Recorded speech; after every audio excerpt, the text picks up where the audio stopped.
KBC news के साथ लगातार खबरों में बने रहने के लिए पहले सब्सक्राइब बटन दबाएं और उसके बाद घंटी वाला बटन दबाएं। सीबीएसई बोर्ड की 10वीं और 12वीं की परीक्षाओं को लेकर भी हालात अलग नहीं है। ऐसे में छात्रों के लिए ये जानना जरूरी है कि आखिर ये परीक्षाएं कब आयोजित होंगी और इनके नतीजों को लेकर क्या संभावना है। सीबीएसई ने 1 अप्रैल को जारी सर्कुलर के अनुसार लॉकडाउन खत्म होते ही 10वीं और 12वीं के बचे हुए 29 विषयों की परीक्षा आयोजित की जाएगी। लॉकडाउन खत्म होने के 20 दिनों में परीक्षा आयोजित करा ली जाएगी। फिलहाल देश में 17 मई तक लॉकडाउन है। केंद्रीय मंत्री नितिन गडकरी ने बुधवार को कहा है कि सार्वजनिक परिवहन सेवा जल्द बहाल हो सकती है। सरकार इसके सुरक्षित इस्तेमाल के लिए गाइडलाइन बना रही है ताकि इस दौरान कोरोना वायरस का प्रसार रोकने के लिए शारीरिक दूरी जैसे मानकों का पालन हो सके। अखिल भारतीय बस एंड कार ऑपरेटर्स महासंघ के सदस्यों को वीडियो कॉन्फ्रेंसिंग के जरिए संबोधित करते हुए केंद्रीय सड़क परिवहन, राजमार्ग और एमएसएमई मंत्री गडकरी ने कहा, सार्वजनिक परिवहन जल्द बहाल होने की संभावना है। जम्मू कश्मीर पुलिस ने आतंकी रियाज नाइकू के बारे में पूरी जानकारी दी है और बताया है कि उनके खिलाफ कार्रवाई को कैसे अंजाम दिया गया। रियाज नाइकू घाटी में किन-किन वारदातों में शामिल था, उसने आतंक की दुनिया में अपना कैसे कदम आगे बढ़ाया, इस बारे में एक प्रेस रिलीज जारी कर जम्मू कश्मीर पुलिस ने जानकारी दी है। पुलिस के मुताबिक खास इनपुट के आधार पर जम्मू कश्मीर पुलिस और सुरक्षा बलों ने अनंतीपोरा के सरशाली और बेगमपोरा में ऑपरेशन शुरू किया। घेराबंदी के बाद सुरक्षा बलों को फायरिंग करनी पड़ी क्योंकि छिपे आतंकियों ने हमला बोल दिया। इसी क्रम में हिजबुल कमांडर नाइकू मारा गया। कांग्रेस शासित राज्यों के मुख्यमंत्रियों ने कोविड-19 महामारी के कारण राजस्व के भारी नुकसान की बात कही है। राजस्थान के मुख्यमंत्री अशोक गहलोत ने पार्टी अध्यक्ष सोनिया गांधी के साथ वीडियो कॉन्फ्रेंसिंग के जरिए हुई बैठक में कहा, जब तक व्यापक प्रोत्साहन पैकेज नहीं दिया जाता तब तक राज्य और देश कैसे चलेगा। हमें 10,000 करोड़ रुपए के राजस्व का नुकसान हुआ है। राज्यों ने प्रधानमंत्री से पैकेज के लिए लगातार आग्रह किया है, लेकिन हमें अब तक भारत सरकार से कुछ नहीं पता चला। लॉकडाउन में करीब 41 दिन सूखे के बाद कर्नाटक सरकार ने प्रदेश में शराब की बिक्री तो शुरू कर दी है, जिससे राज्य की मोटी आमदनी भी शुरू हो गई है। पर एक विचित्र समस्या का अधिकारियों को सामना करना पड़ रहा है। ये समस्या है लालच की। बहुत से शराब विक्रेता निर्धारित सीमा का ध्यान रखने बिना अंधाधुंध शराब की बिक्री कर रहे हैं। वहीं कुछ लोग ऐसे हैं जिन्होंने शराब की खरीद से संबंधित नियमों को ध्यान में रखे बिना न सिर्फ शराब खरीदी है बल्कि उसका दिखावा भी कर रहे हैं।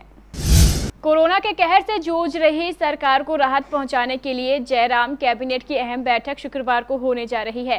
पहली बार यह बैठक राज्य सचिवालय में नहीं बल्कि पीटर हॉफ में होगी। बैठक में दिल्ली समेत कई राज्यों की तर्ज पर हिमाचल में भी शराब पर कोरोना सेस लगाने पर विचार किया जा सकता है।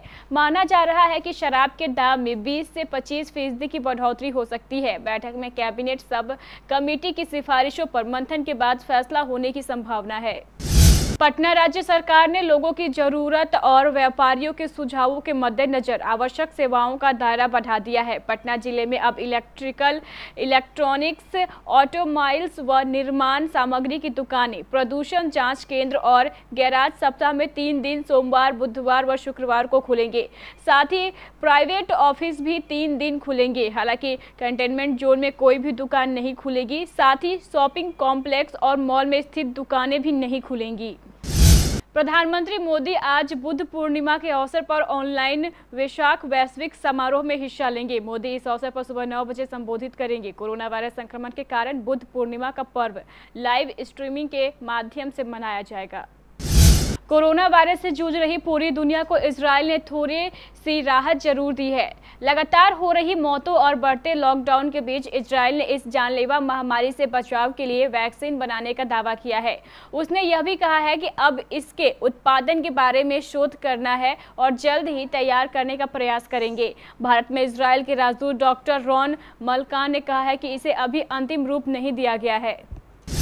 अमेरिकी राष्ट्रपति डोनाल्ड ट्रंप ने मंगलवार को एरिजोना में एक नई मास्क फैक्ट्री का दौरा किया, लेकिन फैक्ट्री का दौरा करते हुए उन्होंने खुद फेस मास्क नहीं पहना था। ट्रंप काफी समय बाद वॉशिंगटन से बाहर गए हैं और स्वास्थ्य कर्मियों के लिए N95 फेस मास्क बनाने वाली फैक्ट्री हनीवेल इंटरनेशनल का दौरा किया। यह फैक्ट्री अमेरिकी स्वास्थ्य और मानव सेवा विभाग के लिए फेस मास्क बना रही है। देश की सबसे बड़ी कार निर्माता कंपनी मारुति सुजुकी इंडिया ने अपने डीलर्स के लिए नए स्टैंडर्ड्स ऑपरेटिंग प्रोसीजर जारी किया है। कंपनी ने बुधवार को कहा है कि कोरोना वायरस संकट को देखते हुए उसने देश भर के डीलरों के लिए यह एसओपी तैयार की है। मारुति सुजुकी का कहना है कि नए एसओपी में ग्राहकों और कर्मचारियों की सुरक्षा के लिए सभी शोरूम में उच्चतम स्तर की साफ सफाई और स्वच्छता सुनिश्चित करने पर जोर दिया गया है। इन नियमों को ग्राहकों के साथ की जाने वाली हर तरह की बातचीत को ध्यान में रखकर तैयार किया गया है। रवीना टंडन 90 के दशक में बॉलीवुड की टॉप एक्ट्रेस की लिस्ट में शुमार थी। साल 2015 के बाद रवीना ने कम ही फिल्में की, लेकिन सोशल मीडिया पर रवीना टंडन काफी एक्टिव है। इंस्टाग्राम पर रवीना टंडन अपनी तमाम फोटो वीडियो शेयर कर सुर्खियों में बनी रहती है। लॉकडाउन में रवीना टंडन भी अपने परिवार के साथ समय बिता रही हैं। फिलहाल उनका एक टिकटॉक वीडियो जमकर वायरल हो रहा है। इस टिकटॉक वीडियो में रवीना अपनी बेटी रशा के साथ नजर आ रही है। रवीना जबरदस्त अंदाज में इस वीडियो में खुद को बेबी कहती दिखाई दे रही हैं। बॉलीवुड के दिग्गज अभिनेता ऋषि कपूर के निधन के बाद से इंडस्ट्री में गम का माहौल है। उनके प्रशंसकों के साथ ही साथ बॉलीवुड सेलिब्रिटीज भी उनके साथ बिताए गए लम्हों को याद कर रहे हैं। 30 अप्रैल को ऋषि ने मुंबई के एक अस्पताल में अपना दम तोड़ा। वह पिछले 2 सालों से ल्यूकेमिया से जूझ रहे थे। उनके जाने के बाद से उनकी कई पुरानी तस्वीरें इंटरनेट पर वायरल हुई हैं। इस बीच एक और तस्वीर सोशल मीडिया पर सामने आई है। इसमें अभिनेत्री ऐश्वर्या राय बच्चन और अभिनेता अक्षय खन्ना को ऋषि कपूर संग देखा जा सकता है। यूरोपियन देशों में कहर मचाने के बाद कोरोना का विकराल रूप भारत में भी देखने को मिल रहा है। भारत में अब तक 50,000 से ज़्यादा लोग इस जानलेवा बीमारी की चपेट में आ गए हैं। इसकी वजह से सभी क्रिकेट इवेंट और दूसरे खेल गतिविधियों पर ब्रेक लगा हुआ है। IPL 2020 को भी अनिश्चितकाल के लिए स्थगित कर दिया गया है। देश में 2 बार लॉकडाउन को आगे बढ़ा दिया गया। इसके चलते सभी क्रिकेटर घर में हैं और अपनी फैमिली के साथ क्वालिटी समय बिता रहे हैं। लॉकडाउन के दौरान कोई अपने डॉग के साथ समय बिता रहा है तो कोई कुकिंग में हाथ आजमा रहा है। मास्टर ब्लास्टर सचिन तेंदुलकर की बेटी सारा तेंदुलकर ने इस दौरान अपने पिता के लिए शानदार डिश बनाए, जिसे सचिन ने काफ़ी पसंद किया। सचिन तेंदुलकर ने इंस्टाग्राम पर इसकी फ़ोटो भी शेयर की, जिसमें पहली फ़ोटो में उनके हाथ में चुकंदर के कबाब नज़र आ रहे हैं। वहीं दूसरी फ़ोटो में वो अपनी बेटी सारा तेंदुलकर के साथ हाथों में खाली प्लेट लिए नज़र आ रहे हैं। उन्होंने इस फोटो का शानदार कैप्शन दिया है। उन्होंने लिखा है कि यह डिश 60 सेकंड में ही खत्म हो गई।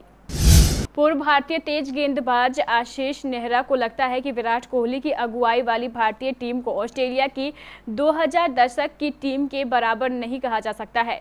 नेहरा ने कहा है कि इसके लिए उसे अब भी लंबा रास्ता तय करना होगा। कोहली के नेतृत्व में भारत ने 2018-19 में ऑस्ट्रेलिया में अपनी पहली सीरीज जीती थी, जिसके लिए टीम को 7 दशक का इंतजार करना पड़ा था। तो ये थी हमारी कुछ अंतर्राष्ट्रीय खबरें। चलेंगे प्राइम स्टूडियो।